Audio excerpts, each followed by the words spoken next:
I can feel like 80 rats in my Marys. Me and Drizzy back to back, it's getting scary. If you fucking with my eyes, just don't come near me.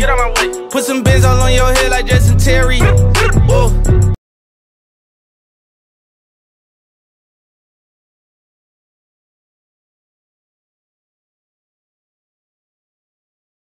Let's get it, let's get it. Yes, sir. The Faison View Podcast. You already know my brother in here, co-host Hugh. Hey, we in the building. How y'all doing, man? Hey, game shift, non-believers, color power. Hey, at the Faison View Podcast. We back. Thursday, 5 p.m., man. Make sure you guys like, share, and subscribe to the podcast as always, man. We rising. So, hey, man, today, sprinkle it on. Shout out to him. That mama's cooking, mama's seasoning. I don't care. Mama's cooking, mama's seasoning. He been going all for a week, and I'm loving it. So, man, on our agenda today, man, of course, I want to talk about Kwame Brown and what's been going on in the media and how he's been exposing a lot of the people that we look up to and that we look into in media. All right, and then next, I'm going to talk about Jeepers Creepers, bro, because the cicadas are back, bro. Yeah, the cicadas everywhere. They back, bro. They back. And of course, something that you pointed out to me, brother, that I feel like is very monumental, man. The Hip Hop Museum broke ground in the Bronx this week. Last week. Let me rephrase. Last week. And also, Howard University renames College of Fine Arts after Chadwick Boseman. Amazing feat. He deserves it, all and more. And Bow Wow vs. Soulja Boy. We're gonna see who you got. We're gonna see who I got, man. I feel like that's gonna be a monumental one. And Drake, of course, becomes the artist of the decade, man. Well deserved. Shout out to Drizzy. And lastly, would you rather have your debt forgiven or have guaranteed good health for a decade? All right. Damn, just a decade? Just a decade. So that adds that makes the question a little bit more difficult, all right? A little bit more difficult. All right. So, man, let's get into it. Hey, shout out to you, Kwame. I don't care. Let's sprinkle it on. Mama's cooking, man. Shout out to Kwame Brown. Honestly, this media, rant or whatever you want to call it, I don't think it's a rant. It's really the truth revealed. And I hope he continues because every single day he's been dropping gems. But what I really respect about Kwame is throughout 20 years of him being the first round draft pick at 17 years old, if you want to be honest, he's been ridiculed top to bottom for the last 20 years by every analyst, by every NBA player, by different people, people going on college runs talking about him. But at the end of the day, what I respect about Kwame Brown, he kept his integrity and he kept quiet until he couldn't keep quiet no more. And I feel like he came out and talked at the perfect time with all these people that you look up to in the media. It's a facade. Honestly, if you ask me, it's a lot of people that are in the industry that talk and preach black power, that talk and preach ownership, but when they're working for the man. And at the end of the day, this gentleman right here was 17 years old and got a $60 million contract. Y'all sitting here talking about a man who provided for his family and who was in the league for 10 to 12 years. How is that a bust? I don't get the difference. I don't get it. Because we don't talk about the Greg Odens of the world, bro. We don't talk about the first one, the number one picks that did not do good. But we continue to talk about Kwame Brown. No, we don't. They talk about Kwame, you want to know why? Because it was Michael Jordan involved. And it was Kobe involved. But we don't talk about anybody else. We don't talk about Greg Oden. We don't talk about all the number one picks. What's your boy Bennett? You remember Anthony Bennett, who went to the Cavaliers? We don't talk about, but we don't talk about that. You talk about Kwame Brown. A lot of people talk about Kwame Brown, and people have done so for 20 years. So revealing the truth. Stephen A. came out, about 8 years ago. It was a show called First Take, of course, and he's always ridiculed Kwame Brown when it comes up as a player. But what Jalen Rose told him was something very important. Bro, do you know it's 450 people that can make the NBA? It's a 1 to 2% chance out of the whole world that you make it to the NBA. This gentleman was a number one pick out of high school. Never been done before. Out of high school, 17 years old. It's been done before. It's been done before, not to the magnitude of which he was coming into it. I'm not saying it wasn't, because we got KG, we got Kobe, we got people. Talking about coming into it with Michael Jordan when he recruited you. Michael Jordan is the mecca of basketball. And he comes into a situation where he's ridiculed, he's this and that, and he has to live up to these certain expectations. And unfortunately, maybe he didn't live up to those. But at the end of the day, to call him a bust, to look at him a certain way, when this gentleman just helped his family out, He got 60 million. He's still rich to this day. And what it's really all about is about who am I going to help out? What am I doing with my money? But you got these people spending money on Ferraris, spending money on this and that, and doing whatever they want to do with their money. But this gentleman has been ridiculed for 20 years, and the first time he comes out and talk, y'all get upset at him and point fingers at him. It's disgusting. And I feel like this mama's cooking is what we needed. I feel like it's what we needed because he called out Stephen A. Even though Stephen A. played basketball, guess what? Did you make it to the NBA? Yes or no? You didn't make it to the NBA. Whatever happened, you didn't make it to the NBA. I made it to the NBA at 17 years old, bro. And you sitting there talking and demoralizing my character every chance you get. I love All the Smoke podcast, but he did speak a lot of truth with Matt Barnes and Steven Jackson, if I'm being honest. Because he's always been the butt of the joke, but how is that? How is it fair? Like I just said, we're not talking about the Anthony Bennett's or the Greg Odens. We're not. So if you're gonna talk about all the busts, then talk about all of them. And what makes you a bust? If you played in the year, Hugh, let's look at the hospital. Yes, you can say he's terrible. But if you're in the league for 10 to 12 years, how do you make it in the league for 10 to 12 years if you're a bust?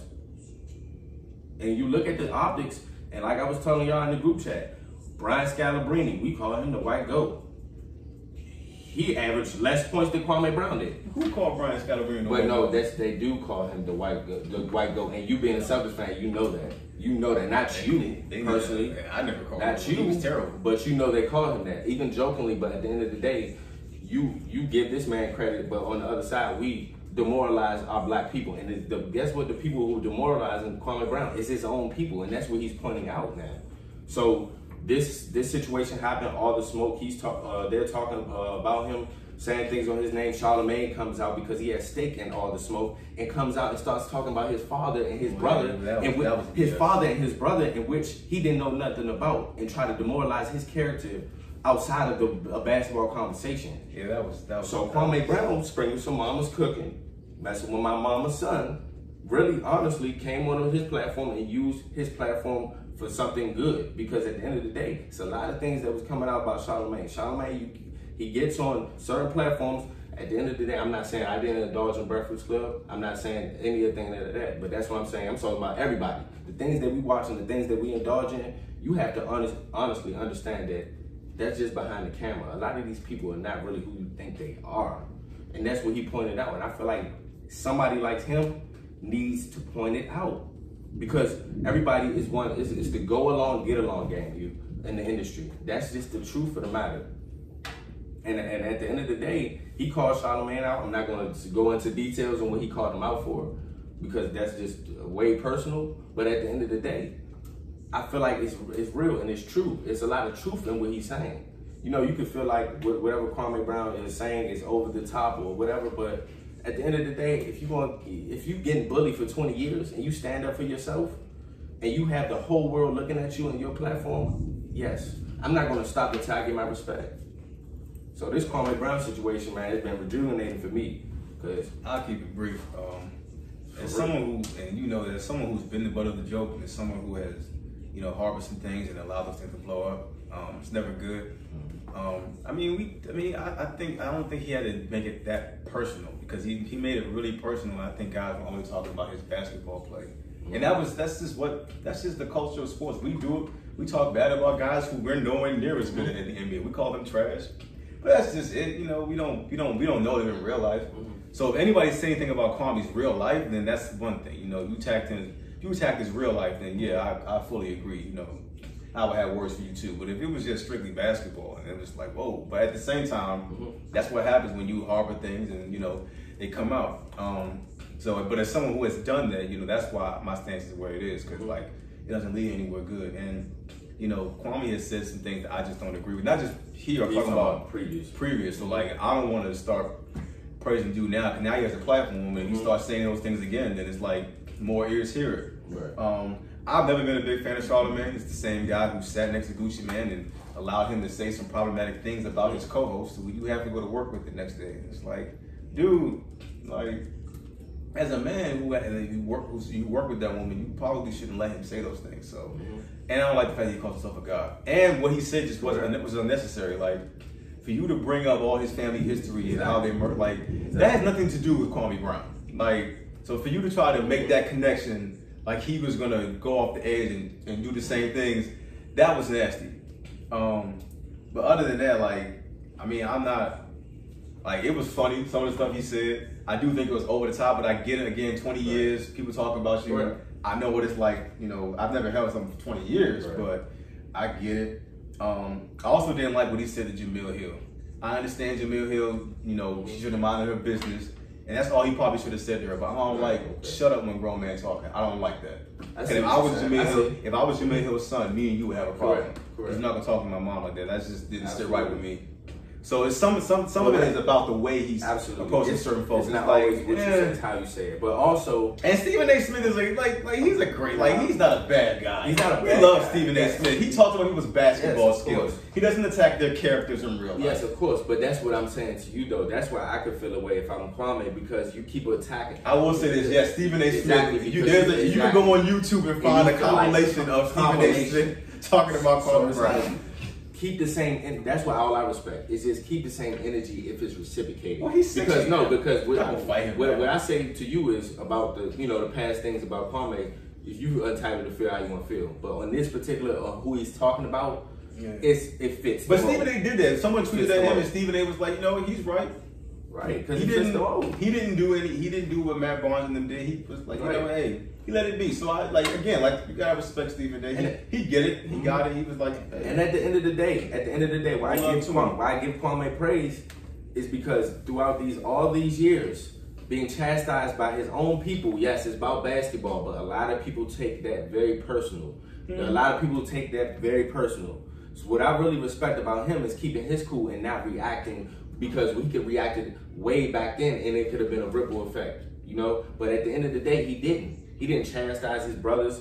He didn't talk bad about his people on a media and a big platform. And what Kwame said was very important, that the same people that work behind the white man is the same people talking trash about me, but at the end of the day, want to talk about pro-black and this, what I'm doing in the community. But at the end of the day, you need to keep that same energy, because yes, I agree about basketball. We have our takes all the time. I'm not saying that. I'm talking about these particular people that he's calling out, and the reason why is because it is personal. They're taking it personal. Like Charlamagne, you didn't have to say. Yeah, that was. What are you doing? It had nothing to do with anything. It had nothing to do with nothing. And then you see some old clips. I love Stephen A. too, but look, let's look at it. When you see them old clips, him and going hard with Jalen Rose like that, it was like, bro, that's not warranted. Because at the end of the day, this man did play 10 to 12 years in the NBA. Yes, maybe he did not live up to expectations, but you comparing him to somebody like Shaq, in which Jalen Rose said, and if you could compare Jalen Rose to somebody like Magic, then yes, you want to say he's not as good.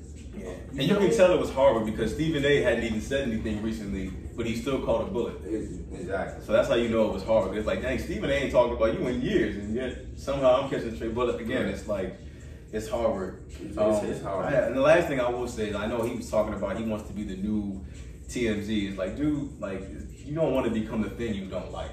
I've done that too, but it made me feel horrible. Like, because I know what it's like to be made fun of. And then I remember my dad told me that I didn't even realize I was doing it. I was making someone in my church feel the same way that people at my school were making me feel. And I just started crying. I was so ashamed of myself. I was like, oh my gosh. Like, I know how that feels. And to hear that I was doing that, someone else just tore me up. So you don't want to become the thing that you don't like. Because we hate TMZ. So you become TMZ. But he wasn't saying in that aspect. But I get what you're saying. Yeah, you become TMZ, we ain't gonna like you either. You know what I'm saying? But I just love it, because at the end of the day, Hugh, what Kwame's doing, if you want to be real, what Kwame's doing is showing that you as an educated black man and black woman, we can take over the world when we have information and we have knowledge and we talk out and speak out and talk real. Not trying to hide behind cameras or behind a certain type of people. You know, at the end of the day, because a lot of people that he's calling out is hiding behind a certain type of people. If you want to be real, and what I respected about him, he said through his 10 to 12 years, he couldn't say nothing too, because guess what? Guess who was giving him the checks? So he like, who am I entitled to say that? But at the end of the day, y'all still, after the fact, years after I'm not even in the league no more. I haven't been in the league in a long time. Y'all still bringing up my name. I'm very happy with this black man using his platform. I understand that, yes, maybe you feel like he's going too far. A lot of people do feel like he's going too far. But I feel like, in my opinion, it's just right. Because 20 years of being ridiculed and I don't say nothing, and when I do, y'all looking at me crazy? Nah, just... I think the last thing I said, I don't want this to discourage anyone. Like, jokes is, no one is immune from jokes. As long as you keep your jokes to a certain, there's a way to do it. Facts. There's a way to talk about people. So I don't want anyone to feel like, well, dang, if I talk about, like, no, if you can still make jokes. It's just there's a certain way you make jokes, and you don't want to, overdo it. So no one is immune to jokes. Absolutely. Man, shout out to the Mama's Cooking, man. I'm giving you your respect, man. Shout out. And next, man, moving on, man. Jeepers Creepers, look here. Because I see the cicadas there everywhere. Cicadas are back, man. Them jokers is out. Have you seen them? They all over my house, heck yeah. I have mad trees by my house. They all over the place. Bro, you walk outside here, you walk on the sidewalk, ain't nothing but dead cicadas. Mm-hmm. I don't understand, I don't get it. Well, I mean, for me, like, as I've watched the video on them, I feel like cicadas, I mean, well, myself, you, and everything else is just evidence of, God's existence. Because, like, you're not going to tell me the evolution or the Big Bang Theory created these things. They're very unique. I mean, they come out of the ground after 17 years. They specifically found a hot perch. They come alive. They mate. They put their eggs inside, like creases and branches. And then, like, after a while, after like all those cicadas have passed, they only last like a couple weeks. Yeah. And then those eggs they lay, they eventually they get up, they go underground, and then they stay there for 17 years and come back. It's very unique, and I'm sure there's more. There's a purpose to their existence. It's very unique. Yeah, like it has to be a purpose. It's like when I look at it, I'm like, yo, like there's no way you gonna tell me God in real life. Yeah. Evolution and Big Bang Theory could not have made something as specific as this. This is very unique. So, but they are everywhere. It's annoying, but it's like you just gotta realize. I wish my sister would remember this because she runs in the house, like away from them. They are literally known for being harmless. Yeah, they do nothing. Like they don't sting. Yeah. They don't bite. They barely can fly. They're not poisonous. Barely. Like fam, they're not going to bother you. They're gonna sit in the tree, make a whole bunch of noise, and die.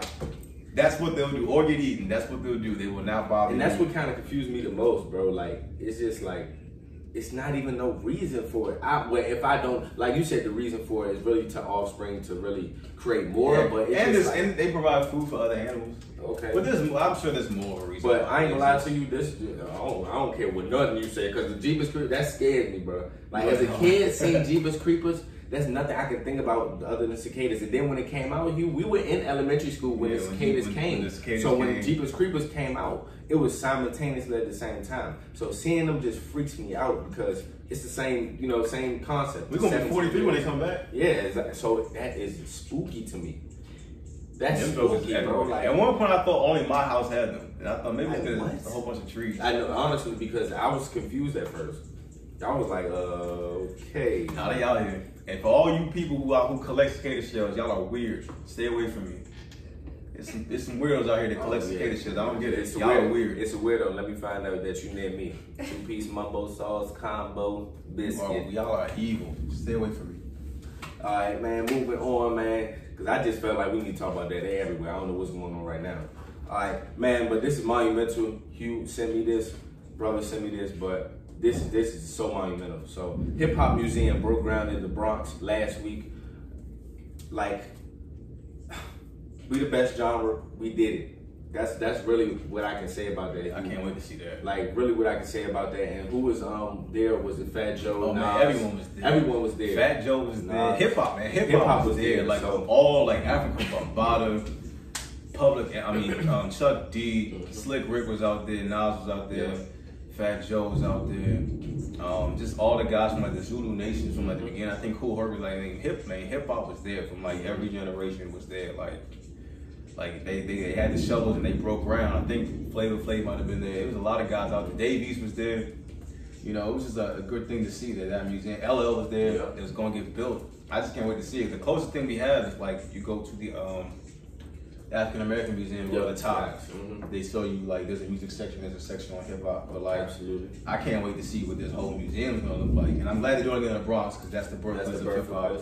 And it's like, it's just gonna be amazing to see certain things. What like when you think it should be an exhibit? Like, and I've always personally said, that's what I was gonna ask feel you. like I really was gonna ask you that. I feel like dead presidents belongs in the museum. They always ask, what rap song belongs in the museum? Dead Presidents 1 and 2 by Jay-Z. It should be in a glass case with a rope that says "Don't touch." Just read it and marvel. Like, that's one of those records I feel like belongs in the museum. This is beautiful, bro. This is beautiful because it just shows you us the power of hip hop. It shows you the power of our people and how long it's been going on for right now and how consistent it's been. You know, and really it's monumental because, like you just said, all of the people that started the foundation of it was there. Yeah. You know, it's beautiful. And like you said, what I want to walk in and see if I was to go there is, first thing I want to see is Lauryn Hill, the miseducation of a. Oh, it's her birthday today. Shout out to Lauryn Hill. Shout out to Lauryn Hill, ironically, because I didn't even know. Ironically, that album, it touches everything. Touches everything, especially for the black woman. I want to see what artifacts get donated. That is going to be beautiful. I feel like Slick's going to give a couple of eye passes. You might get like a chain from somebody. You might get Biggie's crown or something like that. I want to see what artifacts get donated. That's going to be definitely dope. Just how they're going to, I don't know if the word is curate, but how they're going to curate it and how they're going to set it up and organize it. Because there's a lot. Hip hop will be 50 in 2023. Yep. Nas has already started something. You know, they got something coming they're going to do for the 50th anniversary. So, you know, hip hop's not that old. It's only 48. So, but that's a lot. That shows you how great we are because it's only been 48 to 50 years, and see how much we've done. It's a lot of people who just, you know, who get lost by the wayside because of enough rap. You know, people get mad at me when I bring up guys like KRS-One and like, you don't even know, like, fam, like KRS-One is hip hop, bro. KRS-One one of the first like actual rappers. Like, people got mad at me because they did this thing on Twitter. It was like they should do a versus with LL and Jay-Z. And everyone got mad disrespectful, like, oh, who is LL? I'm like, hold on, well, listen. I understand Hov is the GOAT. But before Hov was known as the GOAT, LL Cool J was known as the GOAT. You talk about pure dominance in the 80s, like, people looked at LL like how you look at when you first see Michael Jordan on the court, like, oh my God, like, that's how people looked at LL. LL was the man, bro. No. He's the only other person besides people like Jay, Super M, who would dominate in like 3 decades. He was dominant in the 80s. He did his thing in the 90s.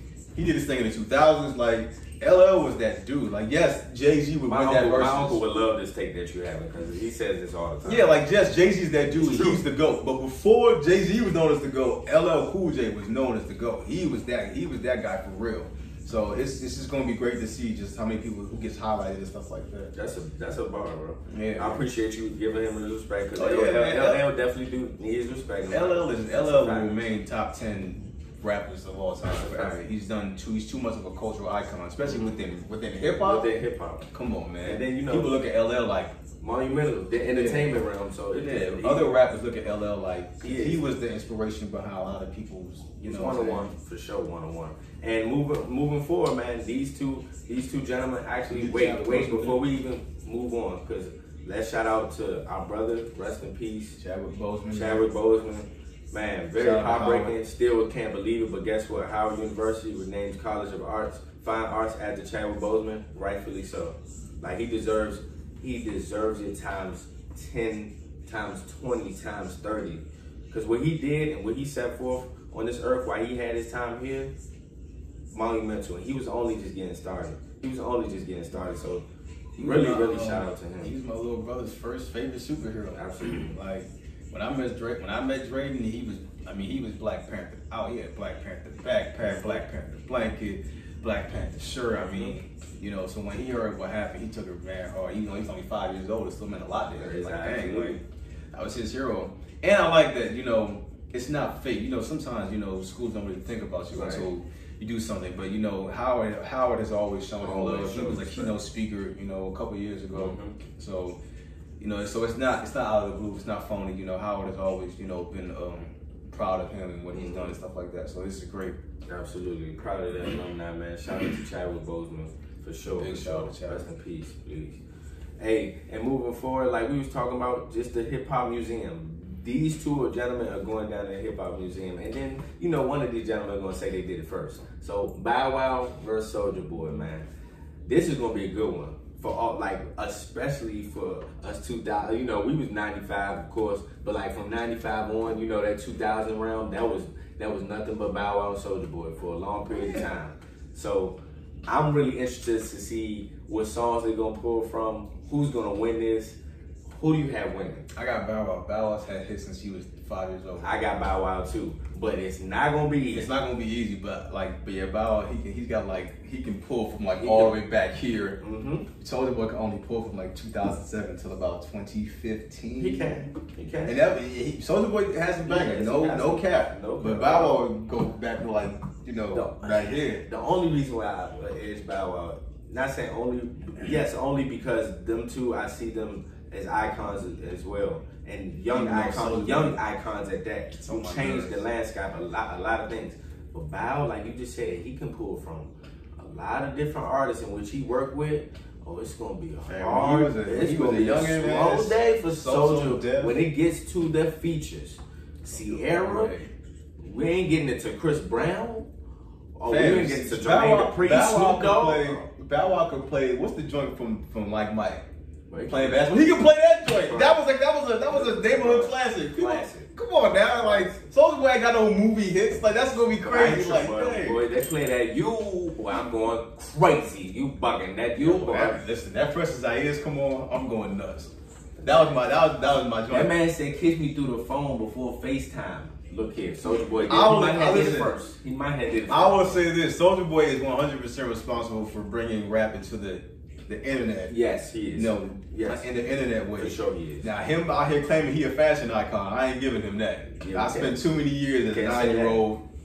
I was a fan. Hold up, yes he is. Yes he is. No, he's not. Yes he is. I'm glad you say that. He's not. Yes he is, bro. He's not a fashion icon to the. No, listen to me before you say it. Not to the realm of like you saying Pharrell and Kanye, but when we're talking about specifically Baby Nate, Pharrell Williams.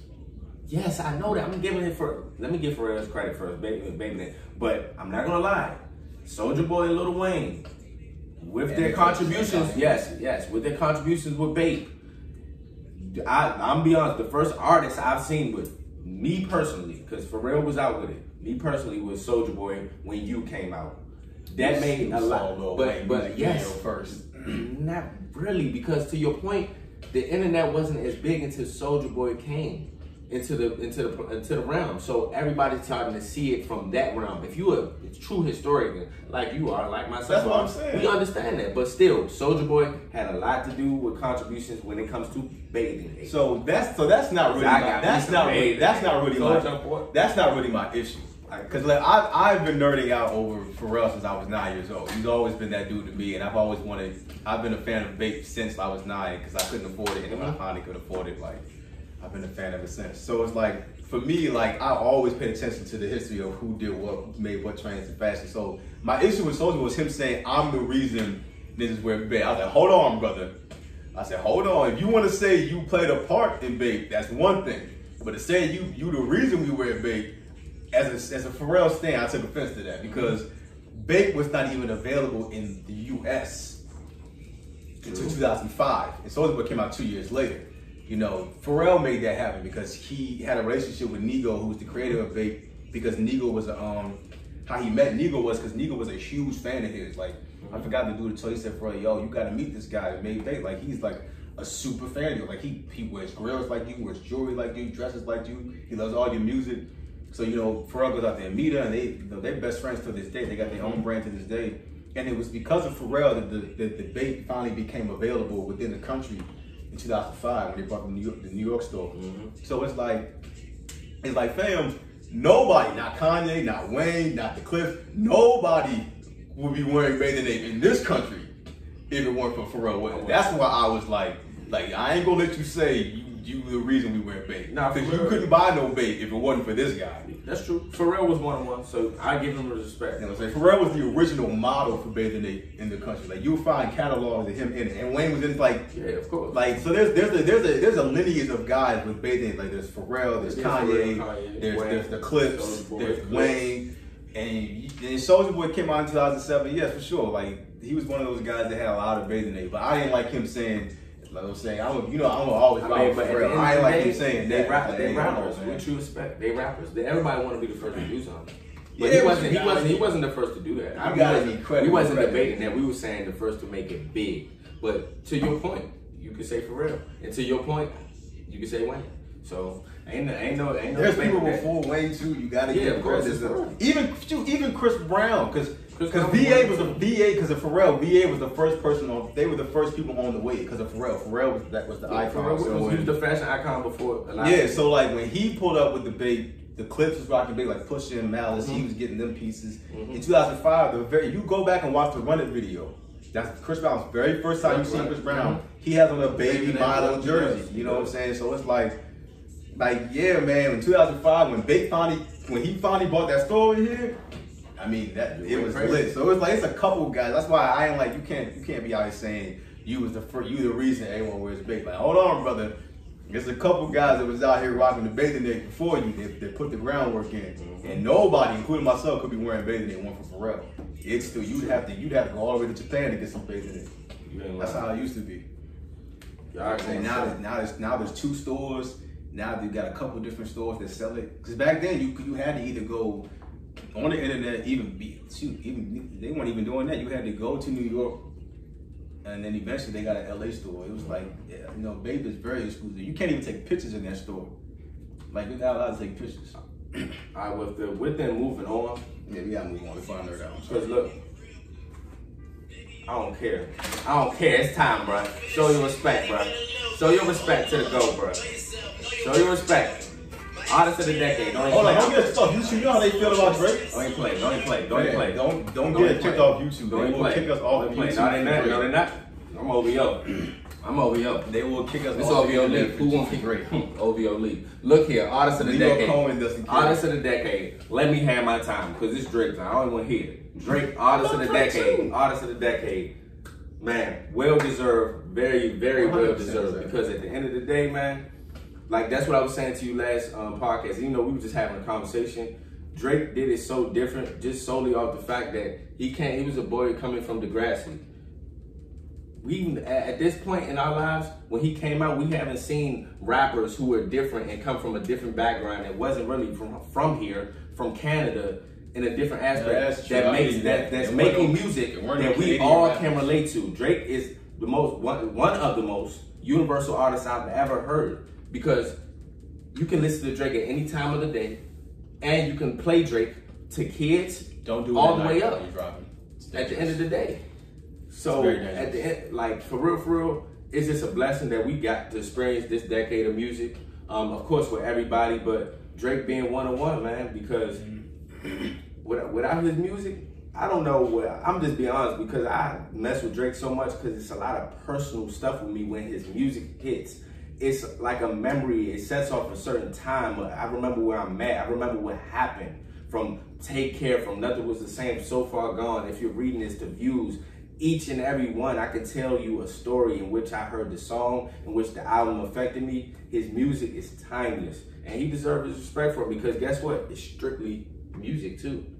That's one thing as well, even though it's saying it not to give anybody not credit, because Kanye is a GOAT, because guess what? He did a lot of things within, within being a billionaire now with the other entities. Understand, but with Drake, that award and that award show, and I'll get to that when you're done. Yeah, and then also just understand all the artists that come through this decade, Hugh, that's not easy to do. We talking about artists such as Kendrick, we talking about Cole, we talking about Kanye, we talking about everybody in this one pot. And he can't, and I'm not trying to say that he doesn't give him credit, but he came out victorious because he stayed so consistent within this. And he did give him credit. Absolutely. I never would have known Drake was, that type of guy. So absolutely. But as far, Drake is, Drake is well deserved. There are a lot of people who felt like certain guys should have wanted like Ye and other things, and it's like you have to understand. The Billboard Music Awards. The Billboard Music Awards, they are simply championing not the quality of music, they're championing your presence on their chart. That's what they're championing. And so when you think about the Billboard charts, who has been on the charts more than Drake in the last 10 years? Why wouldn't he be Artist of the Decade? Most entries on the Billboard chart. He's been on, it's been what, 500 something weeks in the last 10 years? He's been on the charts 400 some out of those 500 something weeks. Same reason why Eminem won Artist of the Decade, that the last decade. I understand, yes, Jay-Z was being Jay-Z, but as far as Billboard is concerned, yeah, that's why M won. He was very deserving as well. So you have to understand where that award is coming from. So there is nobody, when you really think about it, I'm not saying nobody else was dope, but when you think about just the presence of like Billboard entries, there is nobody in this last decade more deserving. And not even just Billboard. He destroyed. Entries, he's the king of Billboard. Like, not even Billboard, but just he put out a song, he go in top 10. Consistency, though. Yeah, like that's what it's not even about the Billboard. That's why I didn't put it in my argument or like not in what I was saying, because at the end of the day, it is the Billboard Awards. But let's realize what it is. He's been the most consistent and really consistent, meaning the word consistent throughout these years. These last 10 years. Yeah, the last 10 years, man. It's nothing you can really say. Drizzy, man. Drizzy is one of the greatest artists ever. No, let me time for me to give my flowers. Sure, really. Because people think I'm highly critical of Drake, and that's actually like a compliment. Because I'm highly critical of all the artists who I'm super fans of, you know, good and bad.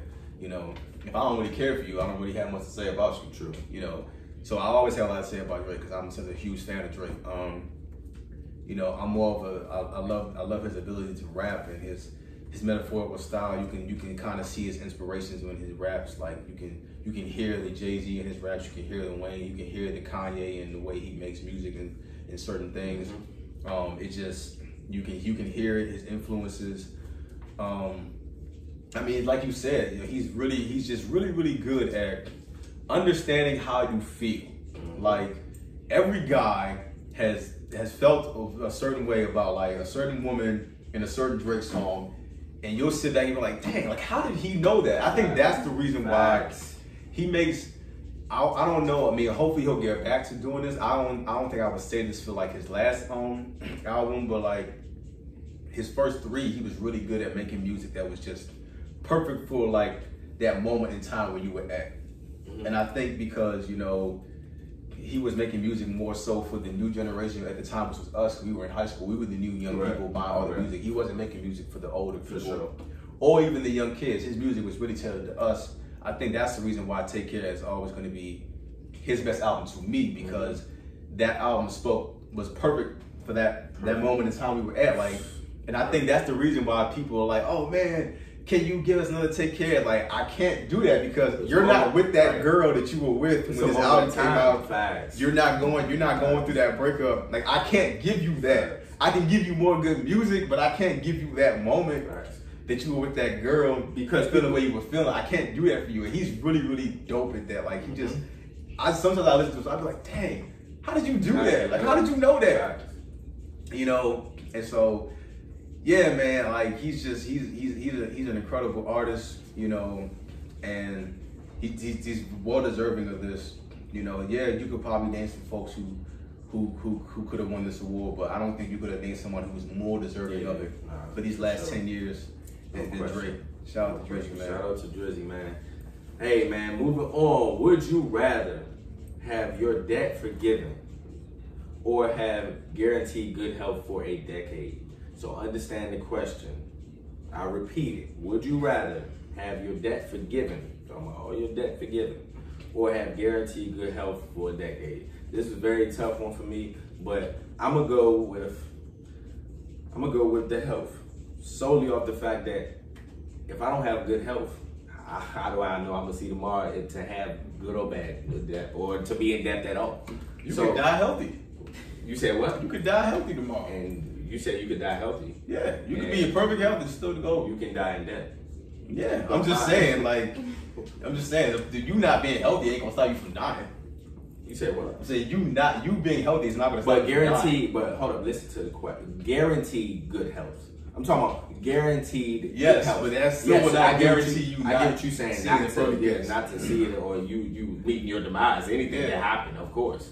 But if I'm talking about in that aspect of just me want to make sure I'm good, especially during COVID, especially during these trying times, and what we actually have gone through, talking about things in the air just killing us, I'm gonna just choose health. So yeah, my real answer is health because I mean I got some issues that I'm trying to get rid of.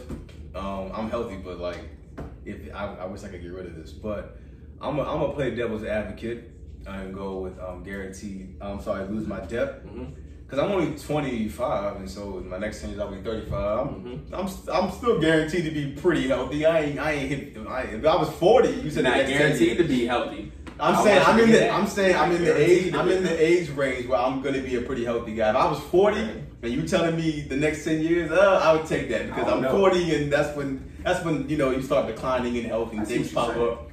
But I mean I'm like 48 grand in the hole, so yeah, if I can nix that, that's just one less thing off my plate. Because I'm gonna tell you right now, I don't care who you are. I ain't saying everybody, but more than half than the world is in debt. I appreciate some type of way. That's the only thing I appreciate about COVID is the fact that I haven't had to, shell out any money, even though it was only a little bit. But I already know I'm gonna take care of that one day. So yeah, for real. Because like you said, playing devil's advocate. Because if you get rid of debt, if debt forgiven, bro, you in the clear for. Yeah, I ain't gonna be paying student loans forever, man. I already know it's gonna be up for me, and once I do that, that's the first thing on my list. I always say to me, you get $1 million, say what you doing. First thing, I'm gonna clear my student loan debt, and I'm gonna pay off my parents' house. Talk that, you. Those are the first two things I want to do when I finally make some money. Real talk. I said, you ain't lying. So I know we friends, because that's the first thing I'm thinking. Yeah. I'm getting rid of that debt. It's a wrap. And what sucks is I owe money to a school that's gone now. Yeah. That school don't even exist no more now. It's closed down because of COVID. You need to look into that. I'm gonna be honest with you, for real. I know, because I think it's the government. They want their money. Nah, but I understand, but seriously, you need to look into that, because that's actually a problem. We gonna see. We shall see. We shall see. So, man, moving on, man. Thursday, 5 p.m. Eastern time. It's been another amazing episode, guys.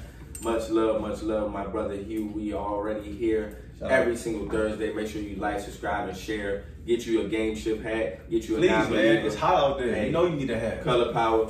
You got floss out here in the summer, springtime. It's time, man. So much love to you guys, and peace.